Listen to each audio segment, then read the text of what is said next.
Review. Book 101 is all about the books that I've read for the last 40 years. And today I have my special guest.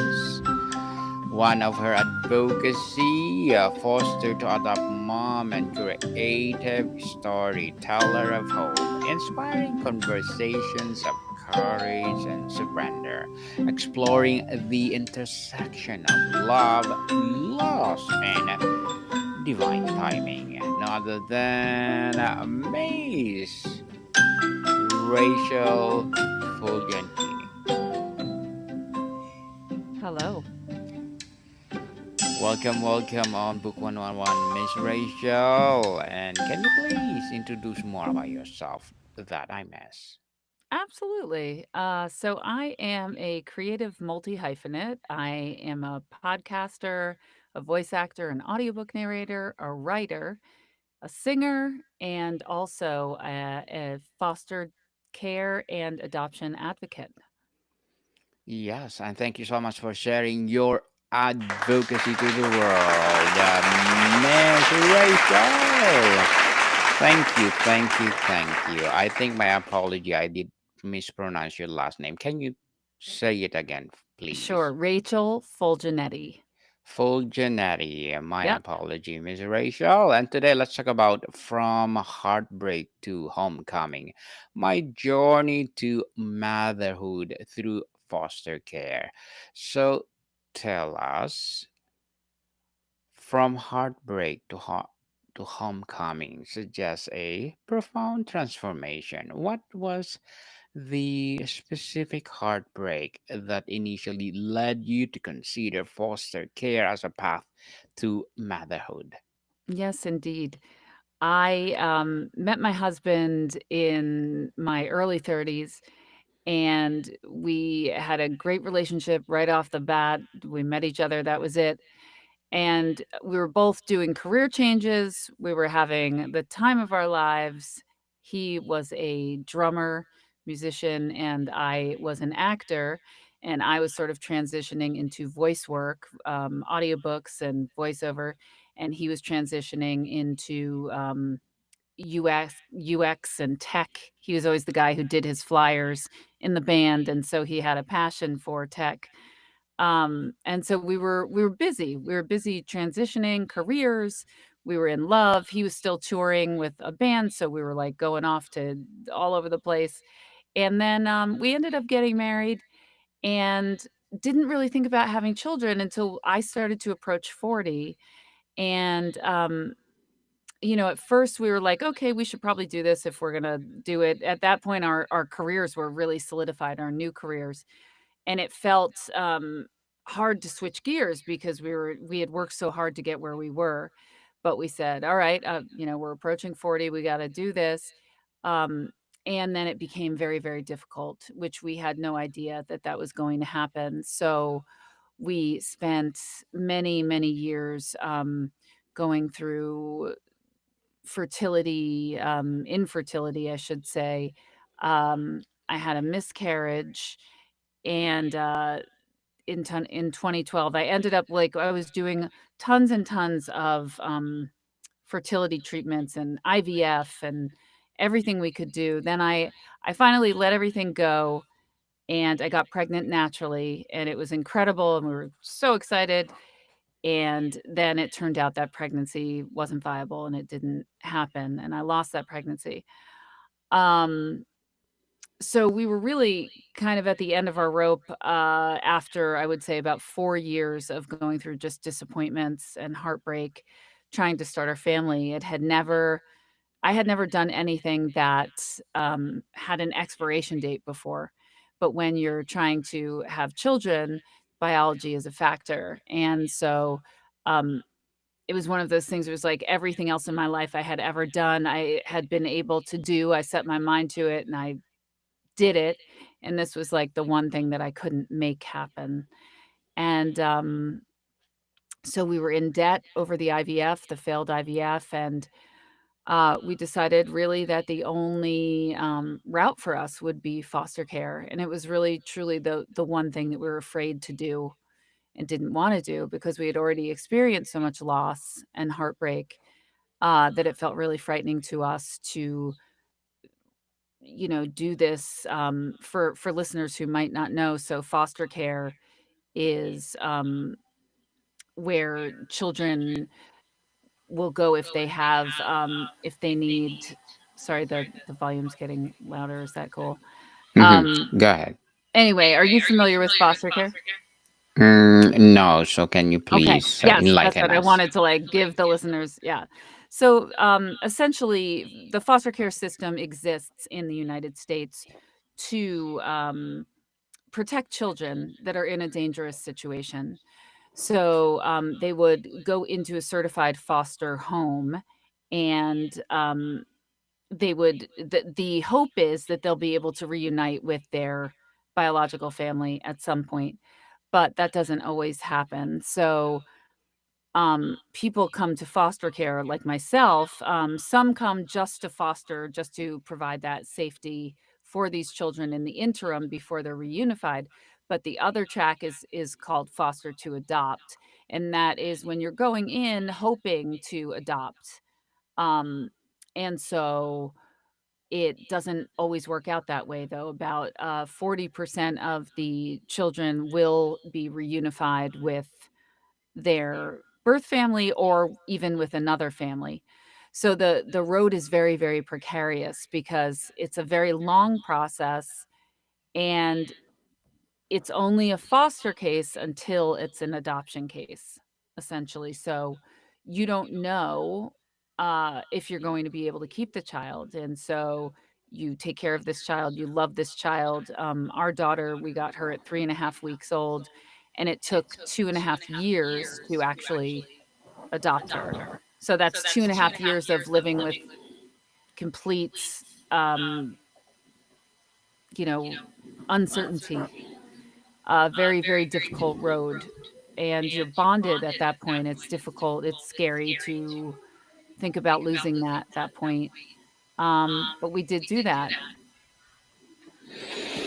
Interesting, Miss Rachel. So many people are motivated to foster but are held back by the fear of attachment and eventual loss. How do you grapple with the idea of loving a child you knew you might have to let it go? Yeah, very good question.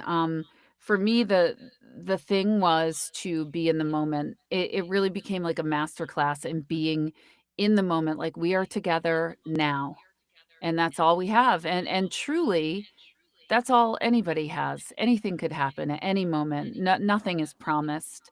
But being in that situation really makes you, walk that walk and really understand, like, just be in the moment, be here now. She's right here. You are a family. Love her as much as you possibly can, and trust that whatever's going to happen is going to happen for everyone's highest good. It's like it's got to that's her path. Either her path is to stay with us, and that would be amazing, or maybe that's not her path. And if that's not her path, then that's a loss for me, but I have to accept that. Definitely accept it because that's the reality. So, how did the word mother or family mean to you at the very beginning of this Mhm. process? How has the definition been challenged and rewritten through your journey? That's a really good question. It's funny because I did not have the best connotation of the word mother, actually, when I was coming to motherhood. I was never one of those people who was like, what had to be a mother, or really I Hmm. didn't ever give it much thought. I had a strained relationship with my own mother growing up. Um, and so the word mother didn't impart safety. It didn't impart, like, all of the warm and cozy feelings that a lot of people have with that. So for me, it was really like a gradual process of allowing that into my life and allowing myself to be mother. It was a growing up process. Um it has turned into a beautiful, beautiful word. And I also gained a lot of compassion towards my own mother, once I became a mother because I could really understand for the first time. I could not necessarily excuse things, but I could understand them better than I ever could before.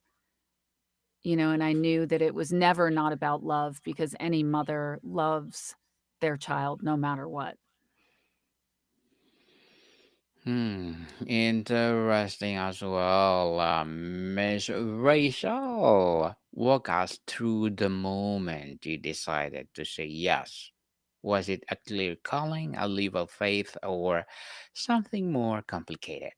Such a great question too. I Thank you. was so afraid to about this because I really, really wanted this child to be the first child. Like, I just wanted this to be the match. I wanted this to be the child that was meant to join our forever family. And so I had gone to an energy healer, and she had said I shared this fear with her, and she said, what you should do is when you get the phone call, because when you're in this process, you get certified, and then they designate one person if you're a couple to receive the phone call. And because it's an emergency situation and these children need homes, they were like, you can't even check with your partner. Like, one of you has to be the decision maker, and you just have to say yes or no when we call. And if you say no, you're not going to go to the back of the line, but we have to move on. And so I was, of course, very freaked out about this, but it was me. We both said that it would be me receiving the phone calls. And so anyway, this energy healer said, when you get the phone call, put your hand over your heart, close your eyes, and just take a moment. And if it's a yes, say yes. If it's not a yes, don't say yes. Oh, and so I was like, okay.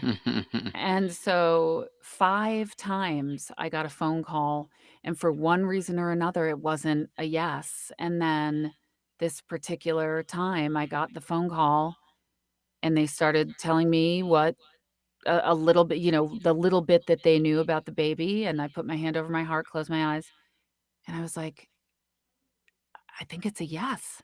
I think it's a yes." And then I was like, "Can I call my husband? I know I'm not supposed to, but can I just call him really fast?" And they were like, "Yes, you have, like, 5 minutes tops."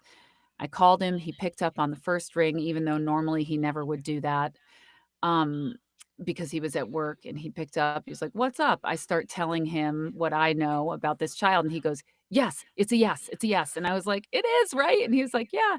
So I called back, I said it was a yes.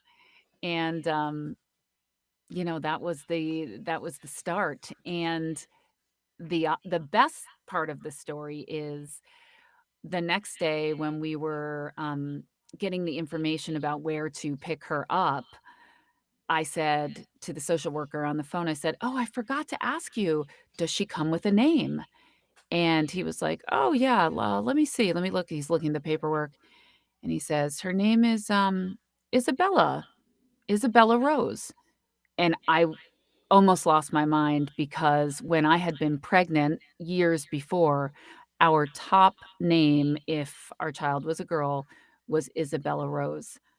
So I kind of knew then and there, it's like, okay, this has got to be our kid. There's no way that that's a coincidence. Hmm.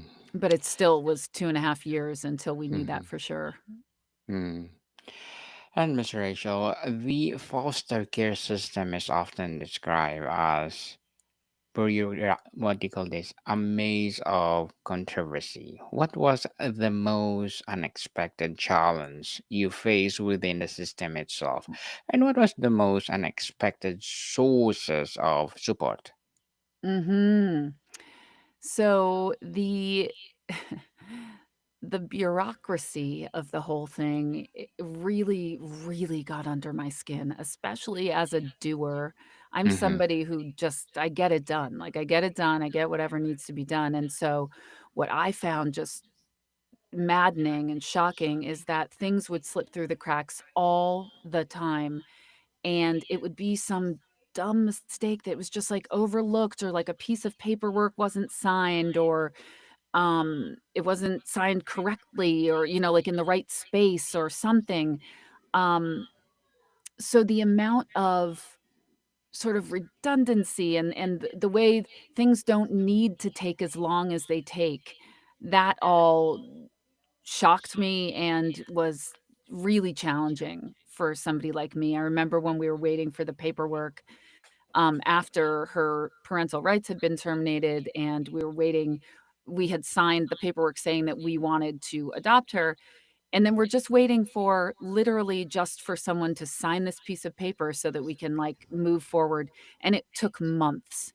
And I remember calling and just being like, "I will go there myself. I will drive to, to Sacramento." I was in LA at the time.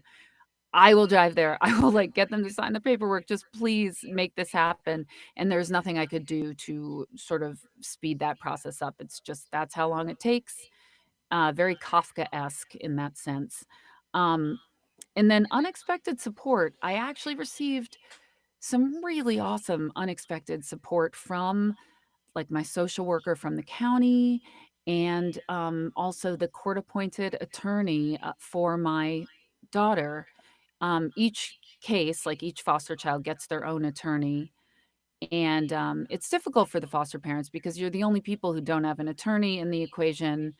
Um, and there's nobody really on your side. But what I found out was that if you're kind and nice to these people who are very taxed and overworked, that they start to see you after a while, they start to trust you. They deal with so many bad situations that when they see somebody that actually this is a good situation, this family is a good family, they would help me out here and there. Um, just trying to, like, give me any little piece of information that might be helpful for me to know, or I could ask them if it was a a court appearance that I wasn't able to attend, they would give me sort of a rundown of it, that kind of thing. Miss Rachel, as a foster to adopt mom and creative storyteller of hope, what are your short term and long term goals?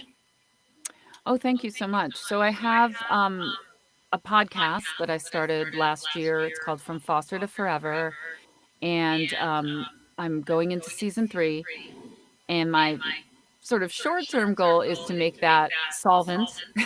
That'd be nice. I wanna make it solvent, and I wanna get it out there. My long-term goal with this particular project is to really bring this conversation about foster care, foster children, um, and people who want children, to bring this out into the mainstream. What I've sort of noticed over the years of being in this is that it's a very sort of an insular thing that a lot of the public doesn't know too much about. There's a lot of misinformation. There's a lot of people that still think that all foster care is, like, foster care families are bad and harmful. And yes, there are a lot of them, but there's also a lot that are wonderful people. Same with foster children. I mean, there's still such a stigma there. And the truth is they need help, and they're there from no fault of their own. So I want to bring it into the mainstream. I really do. I would love to see an episodic television show about it. I'm writing a book, like a memoir of my story. So those are some of my long-term goals. Good luck to your goals, Miss Rachel. I'm looking forward for more success. And what would be your piece of advice for those people out there who want to be like you? Yeah, I would say the first step is to contact a foster family agency in your area. And if you can't find any, then you can go directly to the county, the Department of Children's Services, and say that you're interested. And so you'll attend an orientation, and then you can kind of get a feel for what it's like.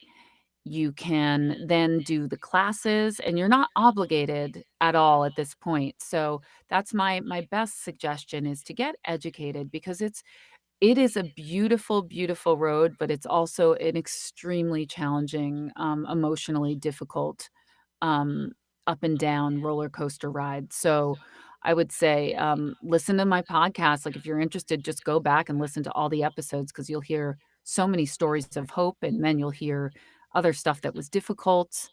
Try to talk to anybody who's actually done it. That's a good thing to do too. And certainly get yourself in a support group once you do it, some either online or in person, because you'll want that. Hmm. Well, thank you for that advice, Miss Rachel. And can you please recommend a book or books that influence your journey? Yes. So the book that started off this whole journey for me and put foster care sort of in my mind, it's called Instant Mom by Nia Vardalos. And, it's funny. It's her journey. She was the, My Big Fat Greek Wedding, the star of that and the writer of that. She's a great writer. She's very funny, and so it's a quick read. I read that on an airplane going from LA to New York City. I read the whole thing, during the flight, tears streaming down my face, and it was sort of like the first light bulb that went off for me about, "Wow, like, she did foster care, and maybe I could do this too." Hmm. Definitely. And thank you for the recommended book, Miss Rachel. Thank you. So, if you could design the ideal support system for a new foster parent, what would it include both practically and emotionally? Mhm. Practically, you're gonna need to, like okay, well, you're gonna need, obviously, a space for the child to be in, and there's rules and regulations that you can find out about that, like, it needs to have a window and, a door that locks and different things like that. It's different state by state. But I always recommend clearing some space in your life as well. Um, you need to have time. You wanna bond with this child. You don't want to be just so busy that you have a million commitments and you don't have time to do this thing because the child's gonna need a lot. There are a lot of appointments, especially in the beginning, with social workers, with, people who will assess the child, in any manner of way. There's services that they will probably need to receive. So you need to just make sure. I mean, I worked. It's not like you can't work, but you need to have flexibility and you need to have space in your life. I also highly recommend getting in touch with other foster parents, like other trying to ask for recommendations like from your social worker, "Hey, could you connect me with any other families that are doing this because they will be a lifeline to you." In addition, you should reach out to your friends, your close friends and family and support system, people who you know will be supportive, not people who aren't gonna be supportive, and ask them for say, "Listen, I'm gonna need help and support. This is what I'm gonna need." And, you gotta make that list and see who can help you because you will need help. Miss Rachel, before we wrap up our discussion for today, I'm inviting you to please do listen to my other podcast, people. My other podcast, because my abstract essay is already in fifth season, abstract poetry in second season, and my book 101 review in fifth season too, comedy 101 in second season, and my food 101 in fifth season as well, geography 101, love letters. Movie 101 review, music 101 are in fourth season, and my baby podcast, Law 101, Mental Health 101 and Bible Verses 101, Science 101 and Sex 101 in its second season. Please listen to them wherever you listen your podcast. So, Miss Rachel, your story is ultimately one of the profound love. How has this experience taught you that family is less about biology and more about conscious daily act of what? Mhm. Yeah, for sure, these kids are my kids. I mean, there's no doubt about it. Uh, the only thing I can relate it to that everyone or not everyone, but anyone who's ever had a pet would understand how they do become a part of your family. Just times that by a million. No matter even if it's like the best pet, your closest, because these are real human beings, and man, nothing, I love pets too, but they're just the most incredible human beings, and I have the deepest respect for both of my children for what they've been through, who they are, and it's so funny to also see them, like, become like myself and my husband.